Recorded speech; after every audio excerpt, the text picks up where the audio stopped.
السلام علیکم ورحمۃ اللہ وبرکاتہ۔ پیارے دوستوں، میں امید کرتی ہوں کہ آپ اللہ تعالیٰ کے فضل و رحمت سے صحت اور ایمان کی بہترین حالتوں میں ہوں گے۔ جیسا کہ ہم پیچھے سے پڑھتے آ رہے ہیں پیارے نبی صلی اللہ علیہ وآلہ وسلم کی سیرت کے بارے میں، اور پیارے نبی صلی اللہ علیہ وآلہ وسلم کی پرورش چونکہ ان کے دادا حضرت عبد المطلب انہوں نے کی۔ پیارے نبی صلی اللہ علیہ وآلہ وسلم کے دادا جان حضرت عبد المطلب کو پیارے نبی صلی اللہ علیہ وآلہ وسلم کے ساتھ بہت زیادہ محبت تھی۔ تو اس طرح ایک صحابی ہدا بن معاویہ جو کہ بہت زیادہ عمر والے ہیں، وہ کہتے ہیں میں ایک مرتبہ اسلام سے پہلے جہالت کے زمانے میں حج کے لیے مکہ معظمہ گیا۔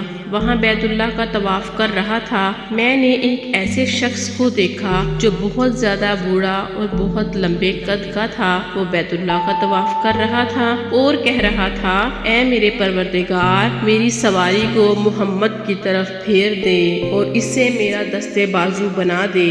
میں نے اس بوڑھے کو یہ شعر پڑھتے ہوئے سنا تو لوگوں سے پوچھا، یہ کون ہے؟ لوگوں نے بتایا یہ عبد المطلب بن ہاشم ہیں۔ انہوں نے اپنے پوتے کو اپنے ایک اونٹ کی تلاش میں بھیجا ہے۔ وہ اونٹ گم ہو گیا ہے اور وہ پوتا ایسا ہے جب بھی کسی گم شدہ چیز کی تلاش میں اسے بھیجا جاتا ہے تو وہ چیز لے کر ہی واپس آتا ہے۔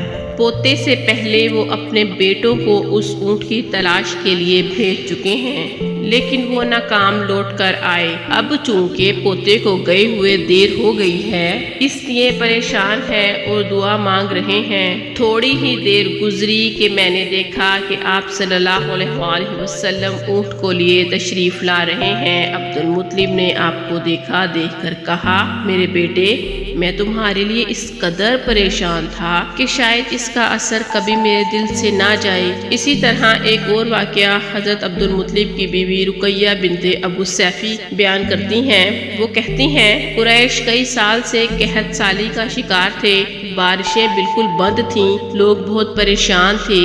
اسی زمانہ میں میں نے ایک خواب دیکھا۔ کوئی شخص خواب میں کہہ رہا تھا، اے قریش کے لوگوں، تم میں سے ایک نبی ظاہر ہونے والا ہے، اس کا ظہور کا وقت آ گیا ہے، اس کے ذریعے تمہیں زندگی ملے گی، یعنی خوب بارشیں ہوں گی، سرسبزی اور شادابی ہوگی۔ تم اپنے لوگوں میں سے ایک ایسا شخص تلاش کرو جو لمبے قد کا ہو، گورے رنگ کا ہو، اس کی پلکیں گھنی ہوں، بھویں اور آبرو ملے ہوئے ہوں۔ وہ شخص اپنی تمام اولاد کے ساتھ نکلے اور تم میں سے ہر خاندان کا ایک آدمی نکلے، سب پاک صاف ہوں، خوشبو لگائیں، وہ حجر اسود کو بوسہ دیں، پھر سب جبل ابو قیس پر چڑھ جائیں، پھر وہ شخص جس کا حلیہ بتایا گیا ہے آگے بڑھے اور بارش کے لیے دعا مانگے، اور تم سب آمین کہو تو بارش ہو جائے گی۔ صبح ہوئی تو رقیقہ نے اپنا یہ خواب قریش سے بیان کیا۔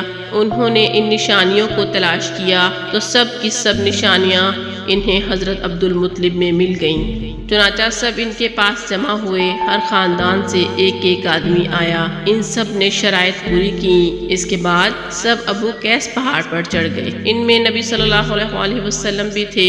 آپ اس وقت نوعمر تھے۔ پھر عبد المطلب آگے بڑھے اور انہوں نے یوں دعا کی، اے اللہ، یہ سب تیرے غلام ہیں، تیرے غلاموں کی اولاد ہیں، تیری بندیاں ہیں اور تیری بندیوں کی اولاد ہیں۔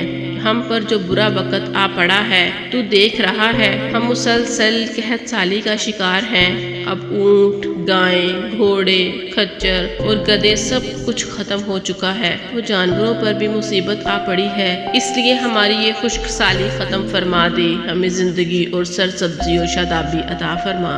ابھی حضرت عبد المطلب یہ دعا ہی مانگ رہے تھے کہ بارش شروع ہو گئی، وادیاں پانی سے بھر گئیں، لیکن اس بارش میں ایک بہت ہی عجیب بات ہوئی، اور وہ عجیب بات یہ تھی کہ قریش کو یہ سیرابی ضرور حاصل ہوئی، مگر یہ بارش قبیلہ قیس اور قبیلہ مضر کی قریبی بستیوں میں بالکل نہ ہوئی۔ اب لوگ بہت حیران ہوئے کہ یہ کیا بات ہے، ایک قبیلے پر بارش اور آس پاس کے سب قبیلے بارش سے محروم۔ تمام قبیلوں کے سردار جمع ہوئے، اس سلسلے میں بات چیت شروع کی۔ ایک سردار نے کہا، ہم زبردست قحط اور خشک سالی کا شکار ہیں، جبکہ قریش کو اللہ تعالیٰ نے بارش عطا فرمائی ہے اور یہ عبد المطلب کی وجہ سے ہوا ہے، اس لیے ہم سب ان کے پاس چلتے ہیں، اگر وہ ہمارے لیے دعا کر دیں تو شاید